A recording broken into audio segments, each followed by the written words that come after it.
ہمارے یہاں کشمیری دل سے محبت کرتے ہیں اور ہمارے یہاں کشمیری ڈائسپورا جو ہے وہ پاکستان کے اوپر جان قربان کرنے کو تیار ہوتا ہے.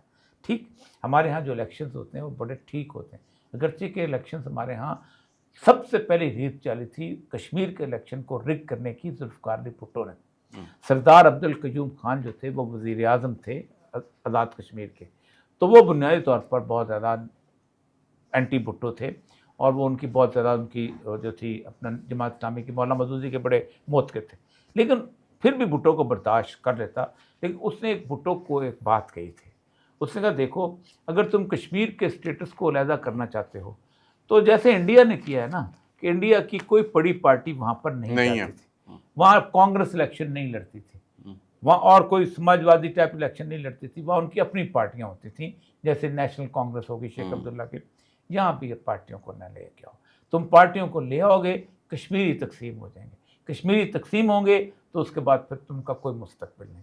لیکن بھٹو کو بہت شوق تھا، اور شوق سے میں تو سمجھتا ہوں کہ بھٹو بنیادی طور پر شملہ ایگریمنٹ کے بعد ایک قسم کا کشمیر بیچ آیا تھا وہاں پر، کیونکہ اس کے بعد طے کر لیا گیا تھا شملہ ایگریمنٹ کے اندر کہ ہم بائی لیٹرل لیول پہ معاملات کو طے کریں گے، ہم کسی عالمی جگہ پہ فورم پہ نہیں لے کے آئیں گے. وہ تو ضیاء الحق آیا تو اس نے تھوڑا سا اس کو اوپن کرنے کی کوشش کی. آج بھی شملہ ایگریمنٹ کی یہ چیز ہے کہ یہ ہمارا ذاتی معاملہ ہے، گھر کا معاملہ ہے، اسی لیے وہ کنٹرول لائن کو انہوں نے چھیڑا ہی نہیں تھا، اور باقی جگہ لوگ واپس آ گئے تھے. چھم جوڑیاں ہم نے فتح کیا ہوا تھا، چھم جوڑیاں ہم کو انہوں نے ہم سے واپس نہیں لیا.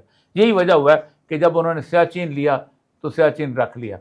ٹھیک ہے، کارگل کی صورتحال ہوئی تو کارگل میں بھی ہم کو کارگل جو ہے وہ جتنا ہم نے لے لیا انہوں نے لے لیا، اس طرح تاکہ یہ چیزیں چلتی رہیں. مشرف نے آخری اس کے اوپر وہ لگایا تھا کہ مشرف نے جس وقت وہ گیا وہاں پر دلی تو اس کے بعد ایک انڈر ہینڈ ایگریمنٹ سا ہو گیا تھا کہ جو ایسے انتظام چل رہے چلتے رہے، اسی لیے اس نے خاموشی کے ساتھ کشمیر کی فینس جو ہے لگانے کی اجازت دے دی تھی، اور وہ فینس وہاں پر لگی ہوئی.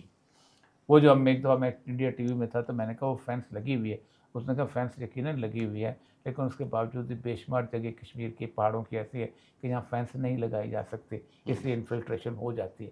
جیسے ہم افغانستان کی ہم نے فینس تو لگا دی، لیکن پھر ہم کہتے ہیں افغانستان سے لوگ آتے ہیں تو اتنا پیسہ خرچ کرنے کی کیا ضرورت ہوتی.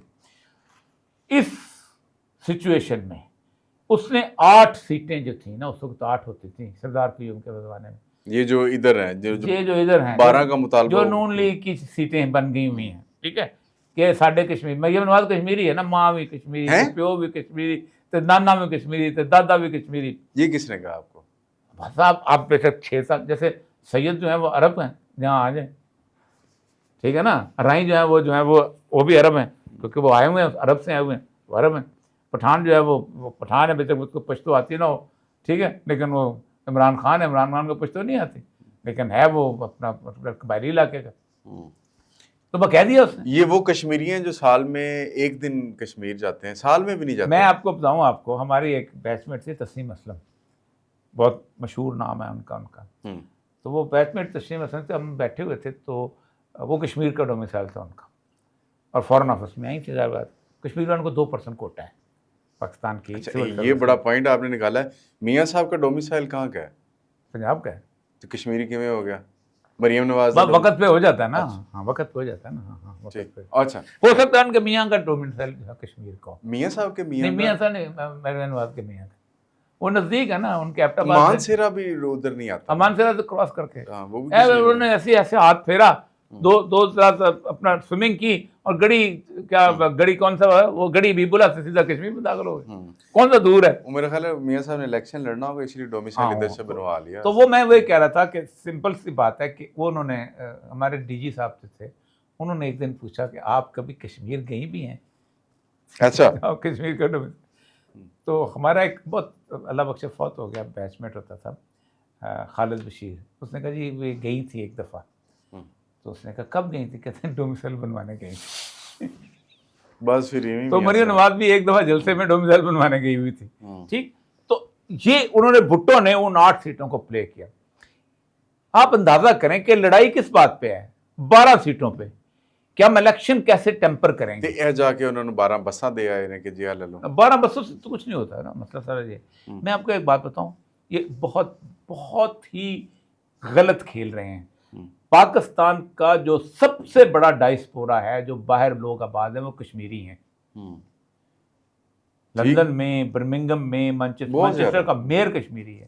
اور یہ اتنا بڑا ڈائسپورا ہے کہ یہ آپ کو پوری دنیا میں بدنام کر سکتا ہے.